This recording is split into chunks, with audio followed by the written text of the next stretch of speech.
And I'll tell you people something. If my mother is yet again, for the second time, released in a condition she just simply should not be discharged in, a condition discharged from a mental hospital in a condition she should not be discharged in, I will not be calling the police on her. Not only will I not be calling the police on her, I won't even be saying anything to her church friend or anything. Nothing. Because I'm starting to really understand the way this all works, okay? They don't know her baseline. These mental hospitals, they come in like that. They don't know what her baseline should be. And like her church friend had said, you got to tell them, Laura, that you know, when they were going to release her that last time from that other hospital, you got to tell them that when she's well, she talks the same as you and I. She's just the same as you or me or anything. Yeah, I got to tell them. You know, so, but they think she's getting better. It's the same as with the other hospital. Her better is not good enough to come home, but they don't know that. It's called a baseline. They don't know how she should be, and you know how she should be, how we know her to be. Maybe she can't be that anymore. Maybe she can't be as stable as we've seen her in the past. It doesn't mean she needs to be continuously thrown into these fucking mental hospitals. You know what I mean?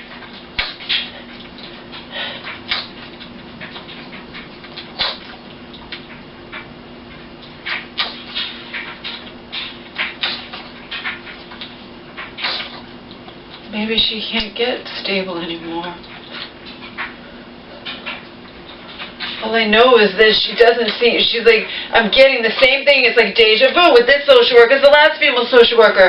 You know, the last hospital, that social worker treated me better than this one has done, but whatever. My mom was in the other one longer. But anyway,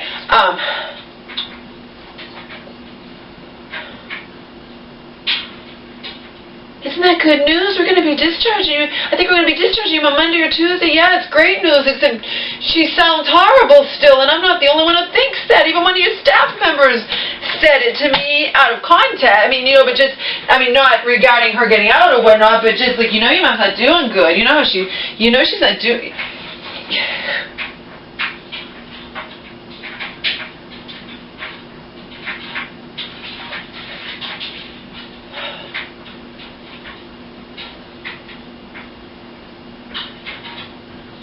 Remember, they were all ready to release her the last time, except she was breaking down and crying, and they're not going to release her in that state. She wasn't breaking down and crying when she came home from that last hospital, was she? No.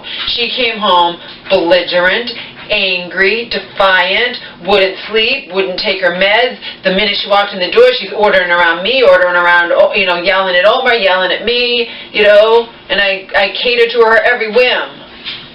I thought she'd want to see Omar after being gone a month. Get that dog away from me. And then I have to put him in the crate, and he's interrupting her. Put this music on for me, and then he's interrupting my music, Laura. All right, Mom. And I have to go get her meds. I have to walk and go get her meds, remember? I'm like, okay, while I'm gone, I'll put him in the crate in my bedroom, okay? But I'm just saying, and I had just talked to that social worker in that other hospital, Had and I, the day before. We're going to be releasing your mom. Your mom's tomorrow. Your mom sounds so much better, and she's singing, and she's doing this, she's doing that, and she comes home in that condition. And now I'm getting the same bullshit from this social worker. Yeah, she's doing so much better. Better is not better than how she was. Doesn't mean she's in any condition to come home. You don't know how she normally would be. I will never be calling the police on her again, unless I think she's like a danger to herself or something. If she's just acting weird or whatnot, fuck it. Fuck it. But I won't have to, because she'll wind up, someone else will call him anyway. You know?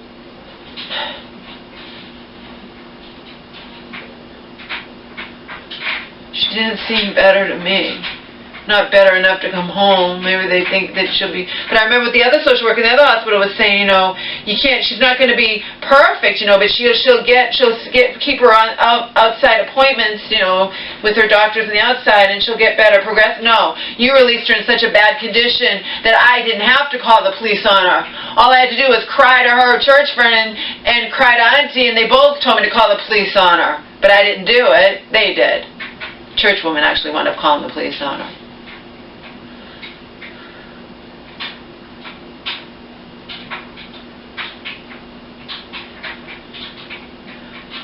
I think his auntie knew that this is coming. She had said to me 3 hospitals ago, we got to accept that this is going to be your mom's way, this is what's going to be happening with your mom, way of life from now on or something. This is going to keep happening. Yeah, okay, keep happening, not 2 days after she's released or discharged. At least give it a few months, At least release her in a stable enough condition that it won't be 2 days later I have to call the police on her again. People who love her have to call the police on her again. I mean, come on. This is taking its toll on me, people. You just don't know. Unless you've ever been through this, you do not know what the toll this is taking on me.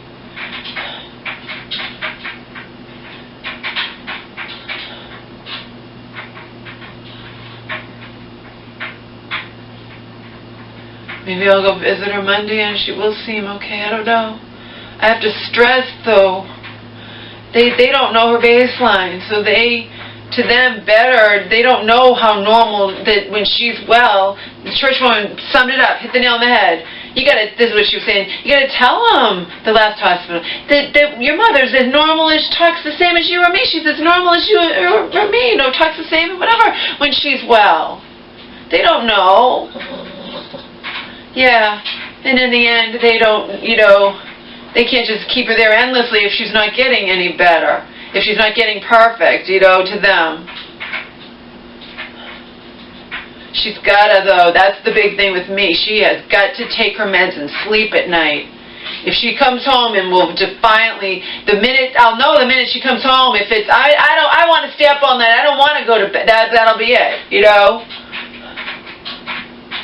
That's all you got to tell the police. Because remember, even though I don't call the police, I'm the one that has to deal with them and talk to them and explain everything. And that's all you have to. She's not sleeping. She's not taking her meds, and it was the truth. She took whatever she felt like taking. She wasn't going to take anything for sleep because she doesn't want to sleep. I'm talking about the last time, and she was re-hospitalized 2 days later.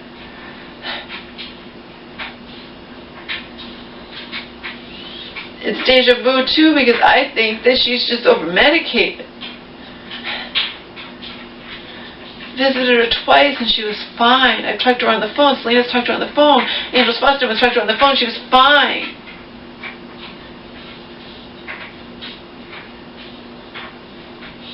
I don't know.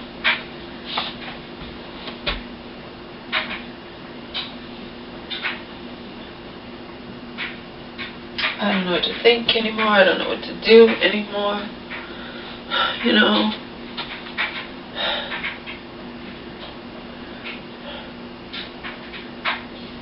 It's almost identical to the other hospital. Remember, they were all ready to discharge my mom, and I didn't think she was ready.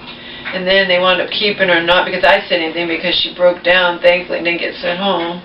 But then a week and a half later, they sent her home anyway. To them, she was doing a lot better than she was doing. To me, there was absolutely no difference between the woman who had left a month ago.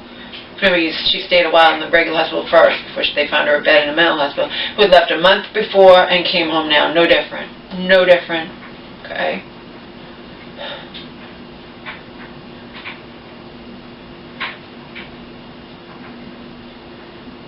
No different. There was no difference to me. I don't know. Oh no. I'm condemned for caring. I'm condemned for expressing anger or irritation or whatever. I'm upset that, not that you can't make a mistake and leave all my mom's clothes behind, but, she's a mental patient dependent upon you. You move in her room and you leave most of her clothes behind in the room, and then when she tells you, you blow her off, you negate it, no, it can't possibly be. Can you imagine? She tells these people, all my clothes are missing, but of course, they know she's talking in nonsense voice and delusion and whatnot, so they're not missing, and maybe, we put them all in your room. No, you didn't. No, you fucking didn't. But you're going to blow her off. So all I have to say is, thank God she has me, huh? Who's going to advocate? Who's going to stand up for my mom if I don't do it? Huh? Who's going to stand up? Who's going to be my mom's advocate if I'm not? It's not me. Perfect example. Her clothes would still be sitting in that fucking room. And unless somebody stole them, which would eventually happen. It's inevitable. It would inevitably happen. But they don't want to hear me say that. The woman doesn't, this case workers want to hear me say, well, they'd still, oh yeah, I go, well, they were sitting there a whole day, yeah, big deal. She's like, oh, a whole day. Fuck you! And then when I said the only reason they're not still sitting, I mean, the only reason they're found, what's the big deal? The only reason they were found is because I said so. And then it's like, do you want to talk to human rights? This is a human rights issue. I can give you fuck you, fucking cunt bitches. I cannot wait to talk to Selena because she fucking gets it.